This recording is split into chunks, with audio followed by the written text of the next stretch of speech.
अगले मोड की बात करते हैं दोस्तों, वो है ऑटो मोड। अगली की बात करते हैं वो है दोस्तों फैन की जो अप एंड डाउन वाला ब्लोअर है, उसे आप जो है वो वर्टिकल स्विंग से मैनेज कर सकते हैं। दोस्तों मेरे हाथ में है लॉयड एयर कंडीशनर का ये रिमोट कंट्रोल, और आज के इस वीडियो में मैं आपको इस रिमोट कंट्रोल के एक एक फंक्शन के बारे में बताऊंगा कि आखिर आप लॉयड एयर कंडीशनर को रिमोट कंट्रोल के थ्रू कैसे ऑपरेट कर सकते हैं, कौन से फीचर का क्या इंपॉर्टेंस है। तो ये सारी इंफॉर्मेशन आपको इस वीडियो के माध्यम से पता होने वाली है, तो आप इस वीडियो को एंड तक बिना स्किप करके देखिएगा, जिससे कि आपका नॉलेज बढ़ेगा और आप अपने लॉयड के एयर कंडीशनर को काफी स्मूथ तरीके से ऑपरेट कर पाएंगे। दोस्तों ये है हमारे लॉयड एयर कंडीशनर का रिमोट कंट्रोल, जिसके सबसे टॉप में यहाँ पर रेड कलर की दी हुई है, जो कि पावर ऑन ऑफ की है। इससे हम एसी को ऑफ कर सकते हैं और सेम की को दोबारा प्रेस करके हम ऑन भी कर सकते हैं।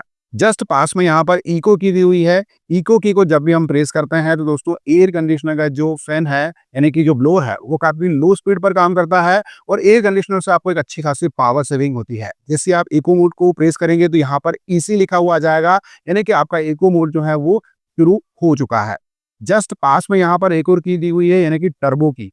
एसी से अगर आप फास्ट कूलिंग चाहते हैं तो टर्बो की पर जैसे ही एसी को सेट करेंगे तो फैन स्पीड ऑटोमेटिकली इंक्रीज हो जाएगी और आपको एसी से फास्ट कूलिंग मिलना शुरू हो जाएगी। ध्यान देखिएगा कि दोस्तों जो टर्बो मोड होता है उसमें एसी अपनी मैक्सिमम कूलिंग कैपेसिटी में काम करता है, तो आपको इस मोड को तब तक ही यूज करना है जब तक कि आपके रूम में कूलिंग ना मैनेज हो जाए। एक बार कूलिंग मैनेज हो जाती है उसके बाद आपको टर्बो मोड को ऑफ कर देना है, यानी कि नॉर्मल मोड पर आपको एसी को सेट कर देना है। अगली की बात करते हैं वो है डिस्प्ले की। एयर कंडीशनर के इंडोर यूनिट पर दोस्तों जहां पर आप टेम्परेचर ट्रैक कर सकते हैं, यानी कि जो डिस्प्ले है, अगर आप चाहते हैं कि वो बंद हो जाए तो आपको डिस्प्ले की को प्रेस करना है, वो ऑटोमेटिकली बंद हो जाएगा। दोबारा आप इसी बटन से उसे ऑन भी कर सकते हैं। नेक्स्ट की बात करते हैं वो है मूड की। एयर कंडीशनर में आपको अलग अलग मूड मिलता है, जैसे कि cool mode, auto mode, dry mode और फैन मोड और हीट मोड। ड्राई मोड यहाँ पर शो कर रहा है, यानी कि मॉनसून मोड, और इस मोड को आपको खास करके बरसात वाले यानी कि मॉनसून सीजन में यूज करना है। नॉर्मली जब कभी भी पहली बरसात होती है तो हमारे रूम में भी ह्यूमिडिटी लेवल काफी बढ़ जाता है, चिपचिपा माहौल हो जाता है। ऐसे में अगर आप अपने रूम की ह्यूमिडिटी लेवल को कम करना चाहते हैं तो इस मोड को जरूर इस्तेमाल करें, जिससे कि आपको एक कंफर्टेबल एनवायरनमेंट आपके रूम में आपको देखने को मिलेगा।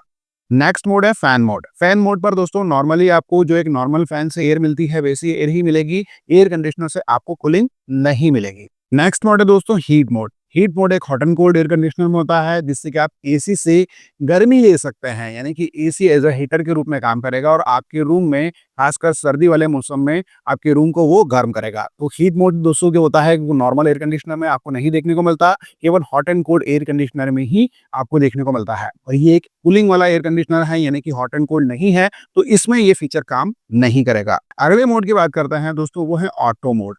ऑटो मोड में क्या होता है कि दोस्तों एसी ये सेंस करता है कि आपके रूम में कितनी कूलिंग की रिक्वायरमेंट है, उस हिसाब से कंप्रेसर की स्पीड को मैनेज करता है और ऑटोमेटिकली आपके रूम में कूलिंग को मैनेज करता रहता है। यहाँ पर दोस्तों अगर आपको कुछ भी समझ में नहीं आता है तो आप ऑटो मोड पर एसी को सेट कर सकते हैं अपने रिक्वायरमेंट के अकॉर्डिंग। अगली की बात करते हैं तो वो है दोस्तों स्लीप की। स्लीप की पर जैसे आप एसी को सेट करते हैं तो रिमोट कंट्रोल में दोस्तों आपको मून का एक सिंबल आ जाता है, यानी कि स्लीप प्रोफाइल का एक आइकन बना हुआ आ जाता है। इस कंडीशन में क्या होता है कि एक 8 घंटे का डिसाइडेड प्रोग्राम ऑलरेडी सेट होता है, जिसमें एसी दोस्तों रेगुलर इंटरवल्स में टेम्परेचर को इंक्रीज करता है। मान के चलें कि रात को 10 बजे आप सो रहे हैं और आपने 24 डिग्री टेम्परेचर सेट कर दिया और स्लीप प्रोफाइल आपकी एक्टिव है दोस्तों, हर एक कुछ रेगुलर इंटरवल के बाद यानी कि 1 से 2 घंटे के बाद एसी 1 डिग्री टेम्परेचर को इंक्रीज करेगा, फिर कुछ समय के बाद वो 1 डिग्री टेम्परेचर और इंक्रीज करेगा। आखिर ऐसा एसी को करने की जरूरत क्यों है दोस्तों, मैं आपको बता दूं कि स्लीप प्रोफाइल को रात के माहौल के हिसाब से ही डिजाइन किया गया है, क्योंकि जब हम सोते हैं तो उस समय हमें गर्मी ज्यादा लगती है, तो उस समय में कूलिंग की ज्यादा रिक्वायरमेंट होती है, लेकिन जैसे जैसे रात होती जाती है वैसे वैसे टेम्परेचर भी ड्रॉप होता जाता है। उस कंडीशन में दोस्तों एसी भी अपने टेम्परेचर को इंक्रीज कर लेता है। इसका फायदा यह है कि दोस्तों मैक्सिमम टेम्परेचर पर जब भी एसी चलेगा तो इससे आपको दोस्तों कूलिंग का परफॉर्मेंस भी ठीक ठाक मिलेगा, यानी कि आप बिल्कुल कंफर्टेबल इन्वायरमेंट को एंजॉय करेंगे और आपका एसी पावर सेविंग भी आपको प्रोवाइड करेगा। अगली की बात करते हैं वो है दोस्तों फैन की। फैन की से आप फैन की स्पीड को प्लस माइनस कर सकते हैं, सीधी सी बात है लो, मीडियम, हाई पर सेट कर सकते हैं। जैसा आप कंफर्टेबल फील करें उस हिसाब से फैन की स्पीड को मैनेज करें। दोस्तों लॉयड का ये एयर कंडीशनर एक हाइब्रिड एयर कंडीशनर है जिसमें आपको वर्टिकल स्विंग और हॉरिजॉन्टल स्विंग दोनों ही ऑटोमेटिकली मूवमेंट के साथ देखने को मिल जाती है। जो अप एंड डाउन वाला ब्लोअर है उसे आप जो है वो वर्टिकल स्विंग से मैनेज कर सकते हैं। जैसे आप उसे प्रेस करेंगे तो दोस्तों उसकी मूवमेंट स्टार्ट हो जाएगी और एक पर्टिकुलर डायरेक्शन में सेट हो जाएगी। अगर आपको उसे जो है वो बिल्कुल ऑटो रोटेशन मोड पर रखना है तो आपको मल्टीपल टाइम उसे प्रेस करना पड़ेगा, जिससे कि वो ऑटोमेटिकली मूवमेंट करेगा और आपके रूम में अप एंड डाउन यानी कि हर दिशा में आपको ठंडी कूलिंग प्रोवाइड करेगा। तो आप इसे अपनी रिक्वायरमेंट के हिसाब से सेट कर सकते हैं। नेक्स्ट बात करते हैं दोस्तों हॉरिजॉन्टल स्विंग की। तो हॉरिजॉन्टल स्विंग यानी कि अंदर वाली जो स्विंग है उसे भी आप सेट कर सकते हैं। जैसे आप उसे प्रेस करते हैं तो वो एक पर्टिकुलर डायरेक्शन में सेट हो जाती है। तो जैसा आपको लगता है कि एक पर्टिकुलर डायरेक्शन में आपको चाहिए तो आप वहां पर सेट कर सकते हैं। लेकिन अगर आप उसे मल्टीपल टाइम प्रेस करते हैं तो वो ऑटोमेटिकली मूवमेंट करना शुरू कर देती है, जिससे कि आपके रूम के कोने कोने में ठंडी हवा सर्कुलेट होती है और आपका रूम फास्ट कूल हो जाता है। नेक्स्ट की बात करते हैं वो है दोस्तों टेम्परेचर प्लस माइनस की। इससे आप टेम्परेचर इंक्रीज कर सकते हैं और डिक्रीज भी कर सकते हैं। माइनस की से आप डिक्रीज कर पाएंगे और प्लस वाली की से आप टेम्परेचर को इंक्रीज कर पाएंगे। वैसे आपको 24 डिग्री ही टेम्परेचर सेट रखना चाहिए क्योंकि एक यूनिवर्सल टेम्परेचर होता है और हमारी ह्यूमन बॉडी के लिए बिल्कुल परफेक्ट होता है। नेक्स्ट की है दोस्तों टाइमर ऑन और टाइमर ऑफ, यानी कि एसी किस टाइमर पर ऑन हो और किस टाइमर पर वो ऑफ हो, ये आप दोस्तों सेट कर सकते हैं। टाइमर ऑन की को जैसे आप प्रेस करेंगे तो दोस्तों यहाँ पर आइकन बना हुआ आ जाएगा और अगर आप उसे मल्टीपल टाइम प्रेस करते हैं तो ये कैंसिल भी हो जाता है। यहाँ पर टाइमर ऑन एक बार सेलेक्ट करने के बाद जो है वो आप प्लस माइनस की से यहाँ पर टाइमिंग सेट कर सकते हैं, यानी कि जो भी आवर आप सेलेक्ट करना चाहते हैं वो आवर आप यहाँ पर सेट कर पाएंगे। तो जैसी आपकी रिक्वायरमेंट हो उस हिसाब से आप टाइमिंग सेट कर सकते हैं। फॉर एन एग्जाम्पल दोस्तों यहाँ पर मैंने जो है वो 0.5 आवर यानी कि अभी से आधे घंटे के बाद मुझे टाइमर ऑन यहाँ पर एक्टिव करना है। तो दोबारा मैं टाइमर ऑन वाले बटन पर क्लिक करूंगा। टाइमिंग सेलेक्ट करने के बाद तो हमारी टाइमर ऑन वाली सेटिंग हो जाएगी। उसके बाद मान के चलें कि मुझे 1 से 2 घंटे के बाद ऑटोमेटिकली एसी जो है वो बंद भी करना है, जिससे कि एसी ऑटोमेटिकली ऑफ हो जाए। तो आपको टाइमर ऑफ वाले बटन पर क्लिक करना पड़ेगा। यहीं से टेम्परेचर प्लस माइनस की से आप जो है वो टाइमिंग सेट कर सकते हैं। जैसे कि मैंने आपको बताया कि मुझे मान के चले कि 1 घंटे के बाद ही करना है या 1.5 घंटे के बाद ही करना है, तो मैंने 1.5 घंटे का वाला टाइमिंग यहाँ पर सेट कर दिया है। उसके बाद दोबारा मैं टाइमर ऑफ वाले बटन को कुछ समय के लिए प्रेस करके रखूंगा तो मेरी टाइमिंग यहाँ पर सेट हो जाएगी। तो यहाँ इस तरीके से आप टाइमर ऑन और टाइमर ऑफ दोनों ही बटन को सेट कर सकते हैं। जैसे कि मैंने टाइमिंग यहाँ पर सेट कर दी है।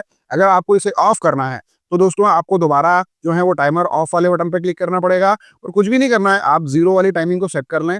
जैसे कि मैंने यहाँ पर 0 कर लिया है और ये टाइमर ऑफ पर क्लिक कर दिया तो ऑटोमेटिकली मेरा टाइमर ऑफ डीएक्टिवेट हो गया है। दोबारा दोस्तों मैं यहाँ पर टाइमर ऑन वाले को भी सेम इसी तरीके से जो है वो डीएक्टिवेट कर सकता हूँ। नेक्स्ट की बात करते हैं वो है दोस्तों ह्यूमिडिटी की। इस एयर कंडीशनर में ड्राई मोड के अलावा दोस्तों ह्यूमिडिटी का भी अलग से यहाँ पर ऑप्शन दिया हुआ है। सीधी सी बात है मानसून सीजन में अगर आपको ह्यूमिडिटी लेवल को कम करना है तो आप इस मोड पर एसी को यूज करें, जिससे कि ह्यूमिडिटी लेवल आपके रूम से काफी आसानी से कम हो जाएगा। इसके अलावा नेक्स्ट की है दोस्तों वाईफाई। वाईफाई की दोस्तों उसी एयर कंडीशनर में काम करती है जो एयर कंडीशनर वाईफाई इनेबल होता है। दोस्तों ये एयर कंडीशनर वाईफाई इनेबल नहीं है। अदरवाइज दोस्तों अदर लॉयड एयर कंडीशनर में क्या होता है कि सबसे पहले आपको एप्लीकेशन जो लॉयड की है वो अपने मोबाइल पर इंस्टॉल करनी पड़ती है। उसके बाद दोस्तों प्रोफाइल क्रिएट करनी पड़ती है। जस्ट उसके बाद आपको रिमोट कंट्रोल से वाईफाई बटन को ऑन करना होता है। तो एसी के डिस्प्ले पर आपको वाईफाई रेडी का सिंबल विजिबल हो जाता है, यानी कि एसी रेडी है वाईफाई कनेक्शन के लिए।